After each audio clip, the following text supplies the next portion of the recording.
ជ្រែគួងភ្នំលឺសូរសំឡេងសត្វជុំឲ្យខ្ញុំស្រណោះ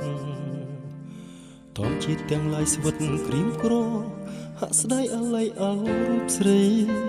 មាសមុំអូនសាច់ញញឹមអង្គុយក្រាបទំរៀបការបងស្ទើមរណាអរ៉ាពោពេញដោយទុករំដំកុំខាត់ខ្ញុំមិនឲ្យខ្ញុំយំប្រុសណាមិនយំឲ្យអស់ចិនដាឯណាពីអូនថារំចាំអូនធ្លាប់ប្រាប់ថាទោះបីឆ្នាំចាំបងរៀមសែនត្រេកអរពេលកូនដួងចិត្តប្រាថ្នាអូនជាគូក្រវាស្នាមិនខ្លាចនៅហត់កុំសោកគូពីគ្រប់គ្រាតស៊ូស្វែងរកការងារត្រង់លប់រកស្នេហាពេលនេះចង់គ្នាប្រប្រាប់ដល់ពុំងារថាការងារបងបានសម្រេចហើយឆ្លើយប្រាប់មកឆ្លើយមកពិសេសតើហេតុអ្វីក៏ដាច់អាឡ័យលែអូរៀបការចោលបងដោយគ្មានទុកចង់ឡើយមិនដេចត្រានត្រៃភ្លេចអស់ទៅហើយពាក្យសន្យាឆ្លើយប្រាប់មកឆ្លើយមកពិសេសតើហេតុអ្វីក៏ដាច់អាឡ័យលែអូរៀបការចោលបងដោយគ្មានទុកចង់ឡើយមិនដេចត្រានត្រៃភ្លេចអស់ទៅហើយពាក្យសន្យារស់នៅមិនយំ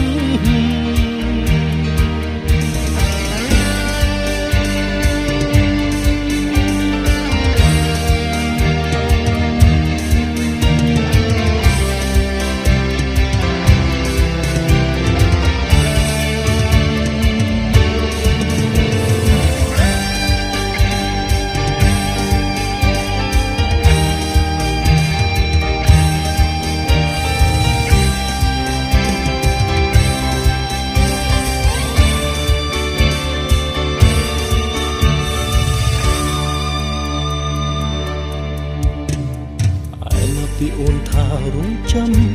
អូនធ្លាប់ប្រាប់ថាទោះបីយូរឆ្នាំចាំបងរៀនសែនត្រេកអរពេលកូនឡដួងចិត្តប្រាថ្នាអូនជាគូក្រវាស្នាមិនខ្លាចនៅហត់កុំសោកពីគ្រប់គ្រាតស៊ូស្វែងរកការងារត្រង់លប់រកស្នេហាពេលនេះចង់គ្នាប្រប្រាប់ដល់ពុំងារថាការងារបងបានសម្រេចហើយឆ្លើយប្រាប់មកឆ្លើយមកពិសេសតើហេតុអ្វីក៏ដាច់អាឡ័យលែអូរៀបការចោលបងដោយគ្មានទុកចង់ឡើយមិនដេចត្រានត្រៃភ្លេចអស់ទៅហើយពាក្យសន្យាឆ្លើយប្រាប់មកឆ្លើយមកពិសេស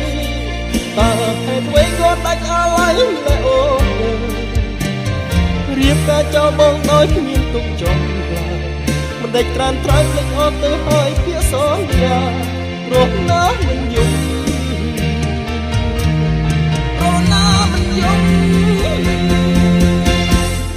ឆ្លើយប្រាប់មកឆ្លើយមកពិសេសតើហេតុអ្វីក៏ដាច់អាឡ័យលែអូរៀបការចោលបងដោយគ្មានទុកចង់ឡើយមិនដេចត្រានត្រៃភ្លេចអស់ទៅហើយពាក្យសន្យាឆ្លើយប្រាប់មកឆ្លើយមក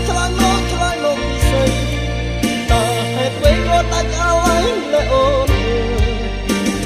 រៀបការចោលបងដោយគ្មានទុកចង់មិនដេចត្រានត្រៃភ្លេចអស់ទៅហើយពាក្យសន្យារស់នៅមិនយំ